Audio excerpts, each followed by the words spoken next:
بسم اللہ الرحمن الرحیم۔ پرسنل سوال کا جواب کہ نکاح کا شرعی طریقہ کیا ہے؟ نکاح کا شرعی طریقہ یہ ہے کہ خود عورت یا اس کے ولی سے اجازت لے کر دو گواہوں کے سامنے عقد کر لیا جائے۔ فتاوی محمودیہ جلد نمبر 1 صفحہ 371۔ نکاح کی اجازت لینے کا طریقہ: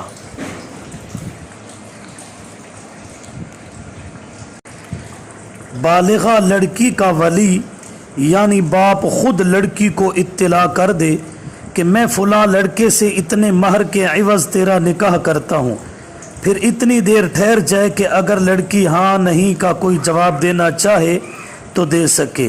اس پر اصرار نہ کرے کہ جواب دے، بلکہ خاموشی بھی کافی ہے۔ پھر مجمع میں چاہے خود اس کی طرف سے ایجاب و قبول کر لے یا قاضی یا نکاح خواں کو وکیل بنا دے اور وہ ایجاب و قبول کرے۔ شرعاً اتنا کر لینا کافی ہے، اور جو طریقہ رائج ہے وہ کچھ رسم کی پابندی ہے، کچھ قانونی رعایت ہے۔ اجنبی گواہوں کا جا کر اجازت لینا یہ شرم وغیرہ کے خلاف ہے، اس کو روکنا چاہیے۔ اکثر اسی طرح ہوتا ہے کہ لڑکی سے اجازت لینے والے اس لڑکی کے غیر محرم ہوتے ہیں، یہ بات بالکل شریعت کے خلاف ہے۔ تیسری بات کہ جو ولی ہوتا ہے وہ کون بن سکتا ہے؟ بالترتیب ولی یہ ہیں: باپ خود ولی ہوتا ہے، پھر دادا، پھر سگا بھائی، پھر سوتیلا بھائی، پھر بھتیجا، پھر بھتیجے کا لڑکا، پھر بھتیجے کا پوتا، پھر سگا چچا، پھر سوتیلا چچا، پھر سگے چچا کا لڑکا، پھر اس کا پوتا، پھر سوتیلے چچا کا لڑکا، پھر اس کا پوتا۔